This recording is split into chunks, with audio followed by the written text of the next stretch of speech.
Hello दोस्तों, आज मैं आपको सुनाऊंगा कबाड़ी चोर और साधु। बहुत पहले किसी गांव के किनारे एक मंदिर था।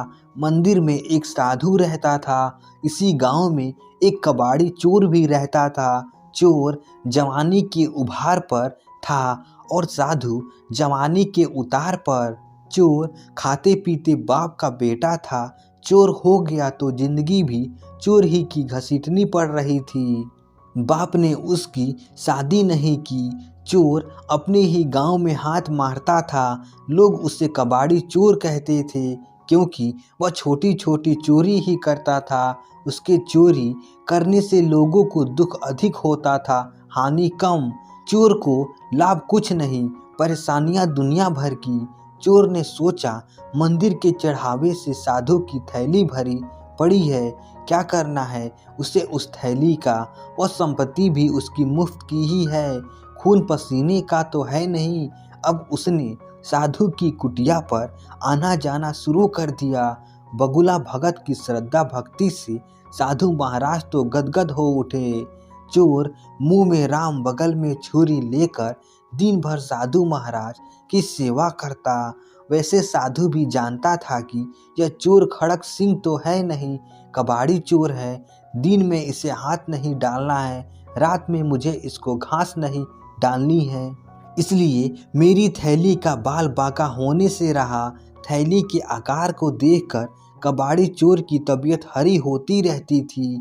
उस दिन चोर रात होने पे कुटिया से उठाए नहीं उठा। न उठने का मतलब था उठाकर ही उठना। दांव में कबाड़ी चोर और बचाव में साधु महाराज रात भर करवट बदलते रहे। जब झाड़ी में मुर्गे ने बांध दी तो साधु महाराज की जान में जान आई। अगले दिन से साधु महाराज रात को थैली बाहर रख देते और सुबह भीतर। साधु रात भर खर्राटे भरता रहता। चोर रात भर थैली को ढूंढता थक जाता। घनघोर अंधेरी रात में साधु की आत्मा ने कहा, तू पापी महात्मा है, उस थैली से तेरा क्या लगाओ, बेचारे चोर का भला कर। उसी रात चोर की आत्मा ने भी कहा, दो आँख, दो हाथ, दो पैर, 6 संपत्ति भगवान ने तुझे दे रखी है, तू उनका दुरुपयोग मत कर। चोरी के चक्कर में पड़कर जिंदगी को गंवा रहा है।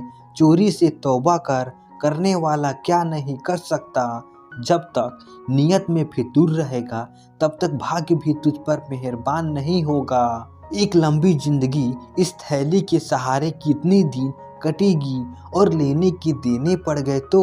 उस रात साधु ने वह थैली बाहर नहीं रखी। सुबह साधु महाराज ने देखा थैली तो वहीं पर है, पर आज कबाड़ी चोर नहीं था। कबाड़ी चोर होता भी कैसे, उसकी अंतरात्मा जो जाग गई थी। तो दोस्तों, आशा करता हूँ यह कहानी आपको अच्छी लगी होगी। ऐसे ही मज़ेदार कहानी सुनने के लिए हमारे चैनल को सब्सक्राइब कर दीजिए।